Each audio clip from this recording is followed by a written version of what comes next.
नमस्कार रंधवा सर। स्वागत है एस्कॉट ऑनलाइन चैनल के अंदर फिर से आपका। आज फिर से दर्शकों के बहुत सारे सवाल आपके लिए आए हुए हैं। आशा करता हूं कि उन सारे सवालों का जवाब आपसे मिलेगा। नमस्कार, बहुत वेलकम। आप इतना इंटरेस्ट शो कर रहे हैं और लगता है कि आपको इंफॉर्मेशन या टेक्निकल साइड का काफ़ी शौक है, तो उसका हम आपको पूरा साथ देंगे। तो पहले सवाल की ओर हम बढ़ेंगे। ये आया है जगतार सिंह से। ये पूछ रहे हैं, सर फार्म ट्रैक 60 का साइलेंसर अंदर करो, ये सुझाव है। इसके ऊपर काफ़ी हमारे कंपनी में भी चर्चा हुई और आप लोग भी इसके ऊपर काफ़ी बारी इसके ऊपर बहुत लोगों के क्वेश्चन आए, सुझाव आए, मगर ये क्यों करना पड़ा उसके ऊपर हम पहले बात करते हैं। क्योंकि अभी जो हमारी पहले जो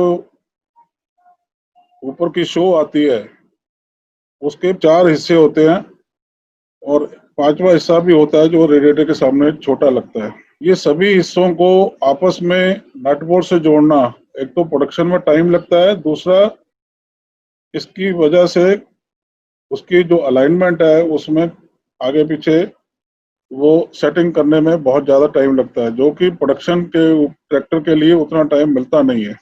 हर 4 मिनट में एक ट्रैक्टर ने उतरना होता है, तो 4 मिनट में उसके कोई 15-20 नट बोल्ट को अलाइनमेंट में करके टाइट करना, वो थोड़ी प्रॉब्लम आ रही है।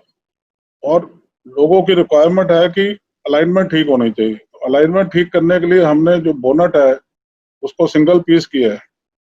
सिंगल पीस करने से अब हमारे नट बोल्ट बहुत कम हो गए, टाइम बहुत कम लगता है और जो ग्राहक को चाहिए उसकी अलाइनमेंट वो भी मिलेगी। अब जब ढक्कन आगे से खुलेगा इंजन का, तो सिलेंसर को अंदर रखेंगे तो सिलेंसर उसको खोलने से रोकेगा। उसके लिए जैसे बिजली का बल्ब होता है कि घुमा के निकाल लें और फिर लगा लें, वो अरेंजमेंट कुछ टाइम के बाद ढीला पड़ जाता है और कुछ धुआं इंजन की साइड में ही निकलता रहता है बोनट के नीचे, जो कि पंखे से फिर वो ड्राइवर की साइड में आता है। तो बेस्ट यही है कि साइड में करें। अब बजाय कि उसी के हम कोसते रहें कि बाहर क्यों किया, अब इसके फायदे भी देख लो ना। इसकी फायदे वाली साइड भी देखें कि एक तो आपकी रोड के ऊपर जो आगे रास्ता देखने की रुकावट पड़ रही थी सिलेंसर की, वो खत्म हो गई। ज्यादा खुला रास्ता आप उसको देख सकते हो। और ये और जिम्मेदारों ने ही हमें बताया है कि मैं एक बार ही बोनट खोलूं तो मेरा सारे काम हो जाते हैं। पहले मेरे को अलग अलग बोनट खोलने पड़ते थे, आगे का अलग और साइड से अलग, और फिर भी पूरा इंजन नहीं खुलता था। दूसरा, ये जो अलाइनमेंट का इशू है, ये सबसे बड़ा उसका एक रुकावट थी, वो हमने दूर की है। और हम दूसरे कई ब्रांड की तरह ढोलकी को बोनट के नीचे नहीं रख रहे, क्योंकि उससे हमारी जो स्पेशल आवाज़ है इंजन की वो खराब हो जाती है। तो आपको वही पुरानी फोर्ड फार्म ट्रैक वाली आवाज़ मिलती रहे, तो इसीलिए वो सिलेंसर को थोड़ा साइड में करके हमने वैसे ही रखा है ताकि आवाज़ ना चेंज हो। मगर फायदे जो मैंने बताए उसकी तरफ ध्यान दो और ये आपको अच्छा लगेगा। धन्यवाद सर। खाली शो ही नहीं, यूटिलिटी का भी आपने इतनी जानकारी दी ताकि हमारे किसान भाई शो के साथ साथ इसकी यूटिलिटी का भी बेनिफिट ले सकें। अगले सवाल की ओर बढ़ते हैं। अगला सवाल है, रख रख करके नाम है, और इनका सवाल है, स्पीड एप्लीकेशन चार्ट ऐसा नहीं है फार्म ट्रैक 60 जो मैंने खरीदा है 2020 मॉडल में। हाँ, पहले हमारे चार्ट थोड़े अलग थे, आजकल हम थोड़ा और डिटेल में देते हैं। अभी कुछ मॉडल में अभी भी पुराना चार्ट लग रहा है, जल्दी वो भी बदल जाएगा। मगर पुराने चार्ट के ऊपर क्या क्या इन्फॉर्मेशन है वो मैं आपको बता देता हूँ। आपको हम चार्ट भी दोबारा दिखा देंगे इसी स्क्रीन में। वो काला और सिल्वर कलर का होता है, जो कि मीटरों के पास लगता है स्टीयरिंग के नीचे। वो 8 गियर वाले ट्रैक्टर के लिए ही बना है, उससे ज्यादा गियर होंगे तो उसके ऊपर वो सेट नहीं हो सकते, पहली बात। दूसरी बात, वो क्या क्या इन्फॉर्मेशन दे रहा है, अगर आप राइट साइड से देखेंगे तो वो दिखा रहा है कि गियर कैसे पड़ते हैं, 1 2 3 4 उसका नक्शा है। फिर उसमें पीटीओ का एक लाइन दी हुई है मोटी कि वो 540 इंजन के कितने चक्कर में आती है, वो उसका नंबर लिखा होगा इंजन के चक्कर, और ऊपर 540 लिखा होगा। अब आप बाएं हाथ आ जाइए तो बाएं हाथ उसके सभी गियर के नंबर लिखे हैं और गियर के सामने एक लाइन लगी हुई है जो कि थोड़ी दूरी के बाद बंद हो जाती है। तो L1 में छोटी लाइन है और जिसकी स्पीड सबसे ज्यादा है उसकी सबसे लंबी लाइन है। ये लाइन का जो बाहरला हिस्सा है, जो आखिर वाला हिस्सा है, ये इंजन के रेटेड आरपीएम की स्पीड है। ये लाइन स्पीड बताती है और ऊपर देखेंगे तो आरपीएम लिखे हुए हैं। तो ये लाइन के सामने जो बॉक्स खाने बने हुए हैं, तो वो लाइन के सामने आप अगर एक सीधी लाइन ऊपर को लगाएंगे, या जैसे आपने उसके आखिर में जो लाइन है उसको ऊपर लेके जाओगे, तो उसके ऊपर जो किलोमीटर लिखे हैं वो उसकी स्पीड होगी। अगर वो लाइन वो 1800 में नहीं चल रहा, 1500 में चल रहा है, तो आप 1500 के खाने से उसकी स्पीड चेक करें, तो जो 1500 के सामने उसकी लाइन का अलाइनमेंट आएगी वो उसकी स्पीड होगी। धन्यवाद सर,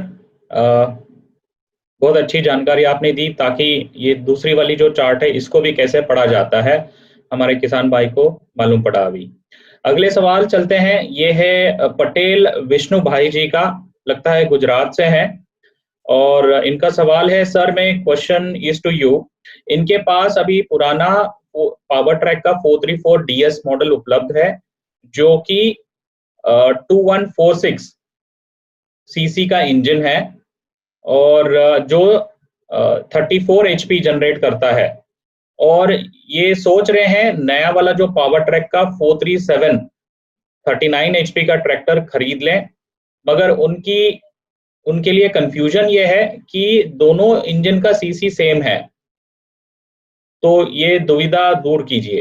हाँ जी, धन्यवाद। थोड़ा काफी अच्छा सवाल है आपका, शक भी पैदा होता है, मगर आप इसको थोड़े दूसरी नजर से देख रहे हैं कि आप सोच रहे हैं कि हमने छोटे इंजन को बड़ा कह के बेचने की कोशिश कर रहे हैं, मगर आपको इसको इस तरीके से देखना है कि 39 हॉर्स पावर का ट्रैक्टर का जो इंजन था 2146 सीसी का, उसको हमने 34 हॉर्स पावर के लिए सेट किया है। पहले हमारा जो 34 हॉर्स पावर का इंजन होता था वो कम सीसी वाला होता था, तो हमने एक इंजन की प्रोडक्शन को बंद किया ताकि उसके ऊपर स्पेशल पुर्जे स्टोर करने पड़ते हैं, उसको बनाने में खर्चा फालतू होता है, कभी वो स्टॉक में ना हो तो ट्रैक्टर नहीं बन सकता।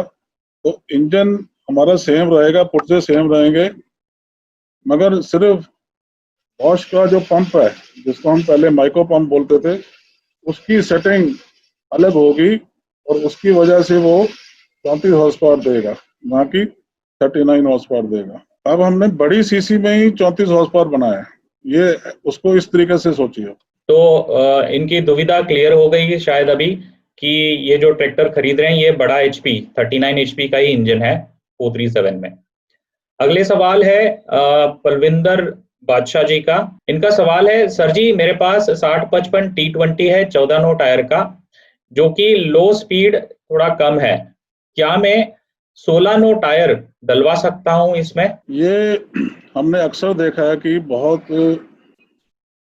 किसान तो नहीं, बट कुछ गिनती के किसान ऐसे होते हैं कि जो टायर साइज को बदलने की कोशिश करते हैं एक लेवल ऊपर का। वो सोचते हैं कि शायद टायर बड़ा करके ही ट्रैक्टर बड़ा हो जाता है, वो दिखने में तो बड़ा लगेगा मगर बड़ा नहीं होगा, इंजन उसका बहुत कामों में दबेगा, क्योंकि अब चाल बढ़ गई। अब आप सोचते हैं कि वो काम ज्यादा निकालेगा, मगर ज्यादा काम निकालने का जो साइंस का फॉर्मूला है उसके लिए खर्चा करना पड़ता है, फ्री में नहीं मिलता एक्स्ट्रा काम। तो फ्री खर्चा कैसे होगा, उसका डीजल ज्यादा एक्स्ट्रा लगेगा। अगर वो पंप बॉश का उसको डीजल दे पाएगा तभी तो वो साथ देगा, नहीं तो उसकी पंप को सेटिंग करानी पड़ेगी, फिर आपके धुएं के नॉर्म्स, धुएं के जो सर्टिफिकेट है वो रद्द हो जाएगा। अब कुदरती अब ट्रैक्टरों को पुलिस इतना ज्यादा चेक नहीं करती, वो अलग बात है, मगर आपकी जिम्मेदारी बनती है ना। दूसरी बात, हमारे आप गियर बॉक्स देखेंगे ना, तो बाहर से तो लगता है कि सभी गियर बॉक्स एक जैसे हैं, फार्म ट्रैक हो या पावर ट्रैक हो, मगर अंदर की गरारियां एक जैसी नहीं होती। हर एक ट्रैक्टर में, हर गियर में गरारियों को हम स्टडी करते हैं कि ये इस इंजन की टॉर्क, हॉर्स पावर, सीसी और कौन सा काम करना है, उसके हिसाब से उसकी स्पीड बनती है। अगर आप अपनी मर्जी से स्पीड उसका चेंज कर देंगे, आप टायर चेंज करेंगे तो सभी स्पीड प्लस हो जाएंगी। तो उसमें आपका जो स्ट्रॉ रीपर का जो पहला गियर है, उसमें स्पीड बढ़ने से उसको नुकसान होगा, क्योंकि शुरू के जो कुछ दिन होते हैं, 4-5 दिन, उसमें स्लो स्पीड की जरूरत होती है। हैरो कल्टिवेटर की स्पीड बढ़ जाएगी तो इंजन चक्कर ज्यादा तोड़ेगा। तो ऐसे सभी स्पीड्स में उसका असर आएगा, जो कि टायर साइज, इंजन को देख के ही अंदर गरारियां डिसाइड होती हैं। बाहर से चाहे गियर बॉक्स एक जैसा नजर आए। और इस ट्रैक्टर में आपको सबसे बड़ी जो खूबी है, वो शायद आपने अभी परखी नहीं है, इसका जो सांड वाला L3 गियर है, यानी कि स्पेशल L3, जिसके सामने SL3 लिखा है, वो गियर में आप ट्रैक्टर को ट्रॉली के साथ खड्डे से, खेत से चढ़ाई चढ़ के, रेते वाली नदी से निकालना हो, वो सबसे बढ़िया गियर है। वो कभी आपको किसी और ट्रैक्टर के मुकाबले में ये धोखा नहीं देगा। अगर आप टायर साइज चेंज करेंगे तो उसमें तब्दीली आएगी, तो ये खासियत उसकी कमजोर हो जाएगी। धन्यवाद। तो इससे समझ आता है कि अपने आप से टायर ना बदले, कंपनी से जो रिकमेंडेड जो आता है उसी से इस्तेमाल करने से फायदा ज्यादा है। अगला सवाल की ओर बढ़ते हैं। रोहित शर्मा जी का है और इनका सवाल है, सर ये आपने वीडियो दिखाया क्लच स्मूथ करने वाली, ये विंडो नए मॉडल में जरूर आता है, अगर मेरे पास पुराना मॉडल है तो इसका क्या हल है? ये भी अच्छा है। अब आपको उसका फायदा नजर आ रहा है कि क्लच कैसे स्मूथ होगा, तो आपने ये सवाल किया। एक जगह है जो स्टीयरिंग जहां लगता है, स्टीयरिंग के नीचे जो गियर बॉक्स के ऊपर जहां स्टीयरिंग लगता है, वो 4 बोल्ट में लगता है। जब आप ट्रैक्टर में बैठेंगे तो लेफ्ट साइड का आगे वाला जो बोल्ट है, उसको आप खोल दीजिए, उसका होल आर पार है, और आगे से स्टार्टर मोटर खोल दो। तो इधर से आप हवा डालेंगे तो स्टार्टर मोटर से गर्दा बाहर निकलेगा, ठीक है। और इसी होल से ही आपको स्टार्टर मोटर वापस लगाने के बाद जब गर्दा साफ हो जाए तो आपको स्प्रे करना है।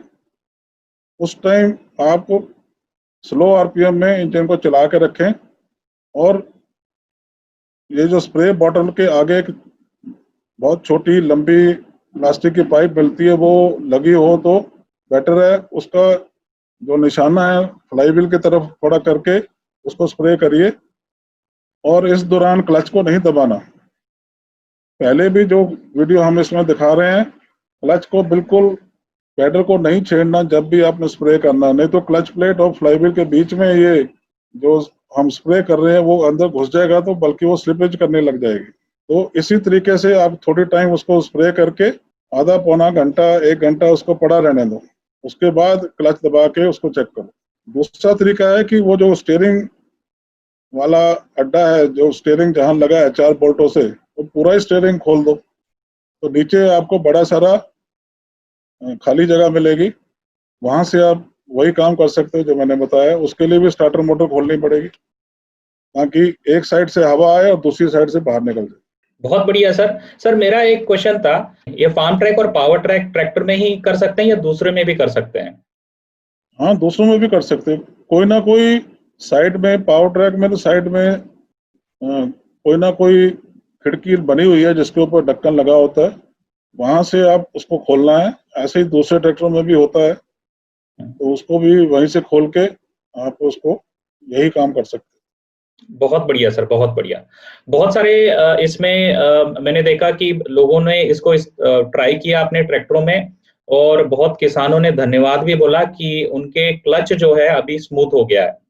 तो अगर किसान भाई इसका वीडियो आप देखना चाहते हो तो इससे पहले वाला जो वीडियो हमने पब्लिश किया हुआ है सवाल और जवाब का, उसके अंदर आपको ये वीडियो मिलेगा, कैसे मैं हार्ड क्लच को मिनटों में सॉफ्ट करूं।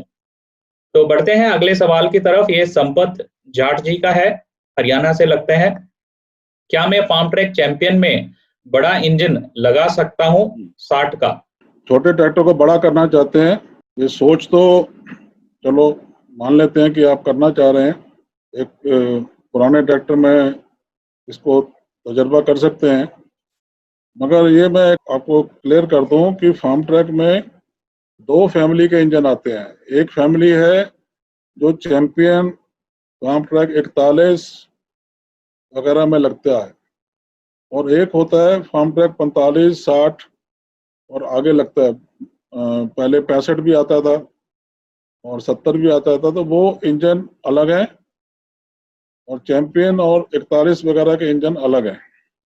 अभी 41 वाला को हमने 47 हॉर्स पावर भी कर दिया है, जो कि ऑलरेडी वो ट्रैक्टर यूपी में बिकता है काफी। तो आप चैंपियन वाला जो किस्म का इंजन है, जो फैमिली है, वही लग सकती है। अगर 60 का इंजन लगाएंगे तो फ्रंट एक्सल उसमें फिट नहीं होगा, उसकी नट बोल्ट की जगह अलग है, इसकी अलग है। तो फिर आपको फ्रंट एक्सल भी बदलना पड़ेगा। तो बेहतर यही है कि आप इसी कैटेगरी के इंजन में 47 हॉर्स पावर के ट्रैक्टर का इंजन अगर आपको कोई पुराने ट्रैक्टर से मिलता है तो वो ले लीजिए, पर वो ट्रैक्टर कोई ज़्यादा नहीं, 3-4 साल पुराने ही हैं अभी, और मेरे को लगता नहीं कि अभी वो इस हालत में हो कि वो आपको बहुत कम दाम में मिल जाए। मगर हो सकता है फार्म ट्रैक 41 मिल सकता है, जो वो 42-43 हॉर्स पावर का है। तो आपका वो उसकी सीसी बड़ी है और 47 की उससे भी बड़ी है। तो आप विचार कर लें। बेटर यही होगा कि इसको निकाल के आप अगर 60 ही लेना है तो 60 EPI लो, या फिर 60 T20 लो, तो आपको बड़ी टेक्नोलॉजी, अच्छी टेक्नोलॉजी मिले और कम से कम 5-6 साल आपका साथ दे। धन्यवाद सर। आखिरी सवाल है आज का इस सेशन के लिए, ये वासुदेव राव जी का है, और इनका सवाल है विच ट्रैक्टर इज बेस्ट, 3 सिलेंडर वाला या 4 सिलेंडर वाला, सेम HP कैटेगरी में? प्लीज सुझाव दें। बिल्कुल ठीक है। ये काफी इंटरेस्टिंग सवाल है, बहुत लोगों ने ऐसा सोचा ही ना होगा कि ये भी एक सवाल है। अभी आप कंपेयर कर सकते हैं। मैं जो आपको बताऊं, कुछ महिंद्रा के ट्रैक्टर 4 सिलेंडर में आते हैं जो कम 50 से छोटे हॉर्स पावर के हैं। 575 है, 475 है, मगर और कोई कंपनी का भी इस कैटेगरी में, इस हॉर्स पावर में 4 सिलेंडर का इंजन नहीं है। अब आप इसी कैटेगरी में ही आप समझो कि दोनों की, महिंद्रा की भी और दूसरे की भी, समझ लो हमारी भी फार्म ट्रैक 45 की सेम हॉर्स पावर है, मगर फार्म ट्रैक 3 सिलेंडर में मिलेगा। सीसी सेम होने की वजह से हम 3 सिलेंडर में स्ट्रोक लंबी रखते हैं। स्ट्रोक लंबी जब रखते हैं बोर से, तो टॉर्क ज़्यादा मिलता है। तो ट्रैक्टर के लिए ज़्यादा से ज़्यादा टॉर्क मिले, वो आपको फायदा देती है, ताकि लोड में वो चक्कर कम तोड़े, अगर तोड़ भी देता है तो जल्दी वापस आ जाए।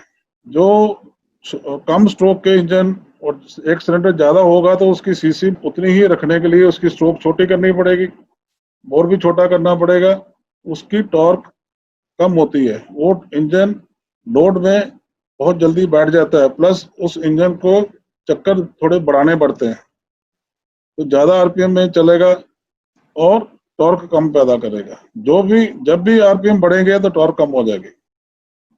आपने हमारे फार्म ट्रैक में ये भी सुना होगा कि हम एक्स्ट्रा टॉर्क इंजन को भी एक नाम दिया हुआ है, एक्स्ट्रा टॉर्क।